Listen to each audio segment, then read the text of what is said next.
It's just about as enjoyable as any other vacation I've had, which is to say not very.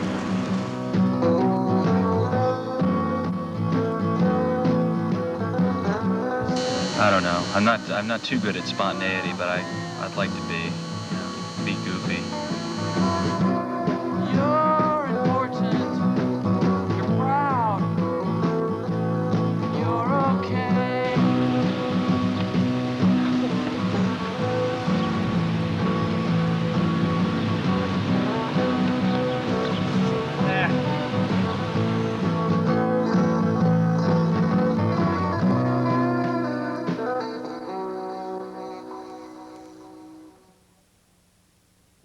Boy, the term lo-fi is bandied around a lot, but really what the main thing is, it's all about home taping. It's about people doing music themselves, recording it. I mean, everybody does music at home, it seems like, from the heavy metal guy down to some 90-year-old folkie who's sitting on his porch. But the home taping ethic is that you are recording your own music, you're deciding how you want it to sound, you're putting it out the cheapest way you can, which is probably cassettes. And there's this whole underground, I suppose, even though it's sort of a cliched term, of people all around the country, all around the world that do the same thing. And the cool thing I think about it is just that all these people from all these different elements are getting together and they have this common thing, and that's that they like to record their own music. And there's all sorts. There's folk, there's noise, there's pop, there's metal, there's probably just about any kind of music. There's like another alternate reality of the little home taper music. So lo-fi, it's become the catchphrase, and because what that means is lower fidelity, which means basically that you're not recording at some glossy studio. And I don't know, people are starting to use that too much though.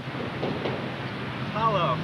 It's just a bad word. If you say somebody's lo-fi, it's like, oh, they don't really care about what they're doing. That's one thing that they say, you know.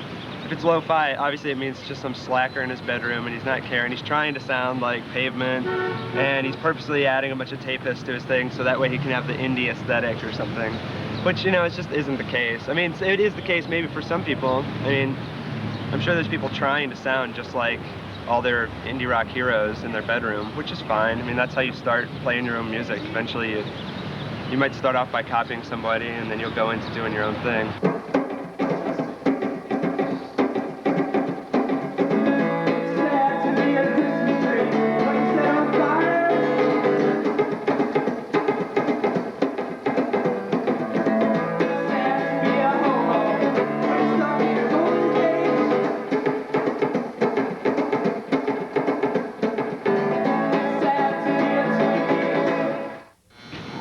Writing songs, it comes very infrequently if you were to take the pie chart projected into the Great Walrus. But by and large, it just probably comes to me the same way it came to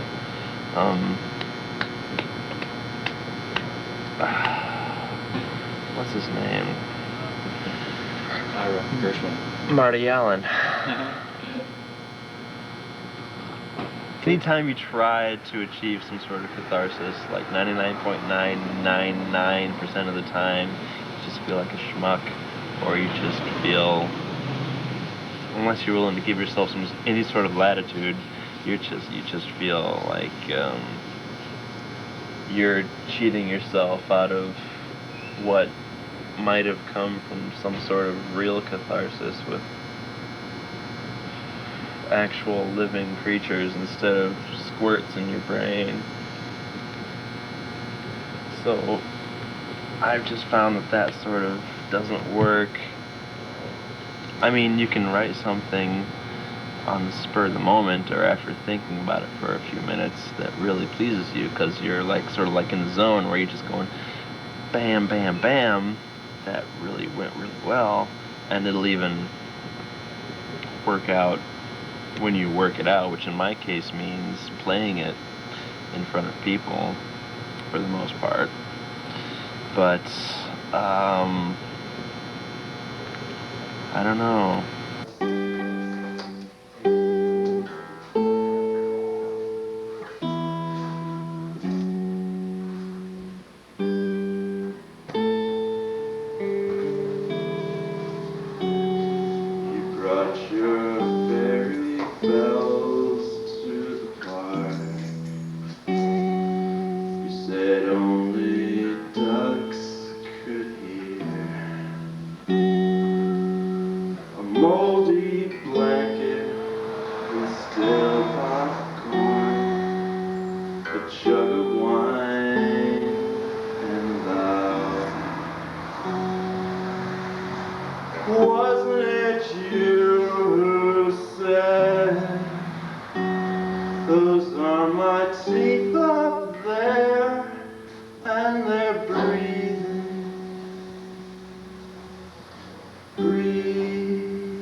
Ed Gray scares me. He scares me.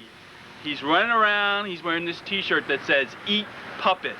What do you think the kids say? He's wearing an "Eat Puppets" t-shirt, and he screams, and he screams, and it just does something to me. It says, be intense. If you can be nothing, you gotta get out of your bedroom and you gotta go. You gotta go, go, go, go. And you got Boxboy, he's all squirrely, he's running around like this. And they drag me along for a little bit. I got this knee, got this bad thing on my knee right here. And I'm a mess, I'm a wreck. One day with these guys, I'm traveling because it's good. It's better than working at a donut shop right now. I don't know what else to do. It's incredible. The whole thing it's incredible.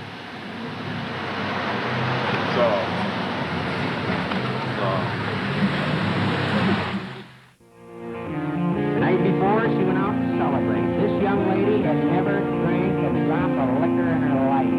Driver had. When that car ended up in an automobile crash, it didn't make any difference to God that this young lady was an only child.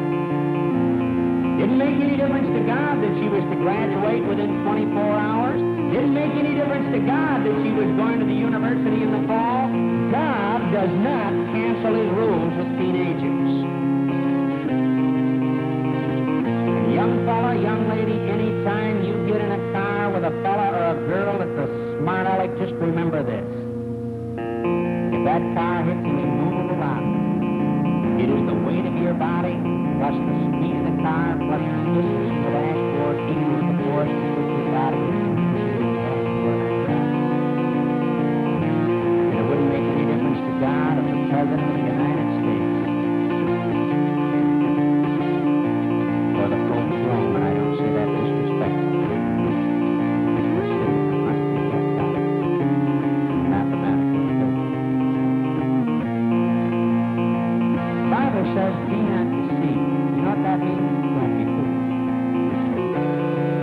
God is not mocked. You know what that means? God won't be laughed at. You can laugh at God only and get away with it. You can laugh at your mother and father and get away with it. You can laugh at the school teacher and the preacher and get away with it. But God says he will not be laughed at.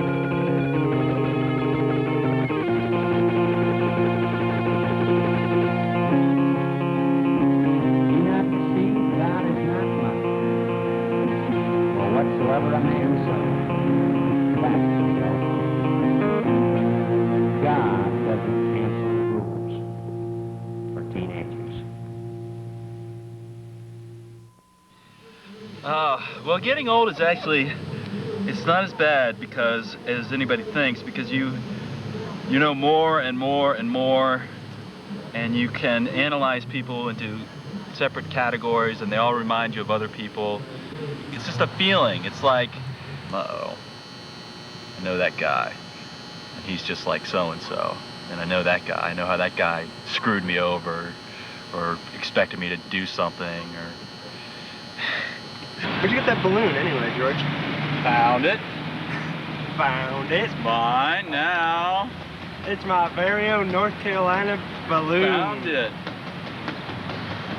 It's nice to know that any mistakes or any good things that happen during our tour are because of us. And so if somebody screwed up and made some sort of mistake, at least we know who to blame. I think it would kind of suck to be stuck in some town in like North Dakota. Nobody's there, and you know, the bar's not going to pay you, and you have to call up your record label and say, hey man, what's going on? So I don't know. The experience of doing it has been great. We just have a bunch of friends in a lot of different places, and so we called them up, and everybody's been really good. They put us up for free for the most part. A lot of people we know have done the same thing, so it's been really good. And the crowds are always, you know, it's iffy. Sometimes you get a lot of people, sometimes you don't, but you got to expect it, considering when you're nobody. I mean, you don't really care about, you know, people showing up to make enough money because you have enough money, and beyond that, you have enough credit. It boils down more to will you be totally humiliated, alone, and afraid in a strange land where you've never been before?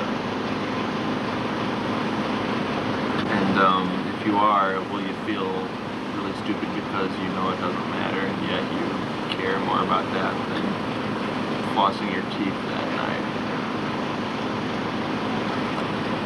More just for the travel and the experience, you know. We're not so grassroots that it's hard to make money. It's hard to get a lot of exposure, but it's fun, and it's really enriching because you've just been somewhere. You know these people, like Philip Lee Duncan from Texas, who's, you know, just totally insane, but you spend a night with them that you may not have. You know, just take a lot of chances trying to find people to help you out and hang out with them, and you know, yeah, I recommend it to anybody just to travel.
Johnny Rotten said it's better to hate everyone because then no one can hurt you. And I guess if you just start with that as ground zero and work your way up, you can just sort of figure out some sort of mindset where you might pick apart every single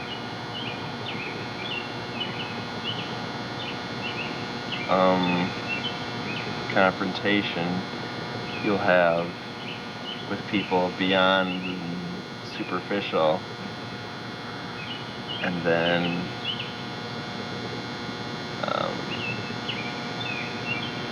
go from there. And all this is through some sort of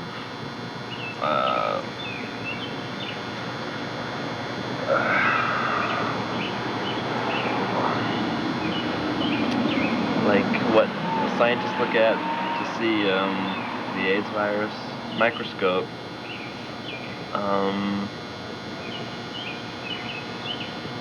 To come to terms with how fucking hard it is to actually deal with stuff without actually dealing with stuff.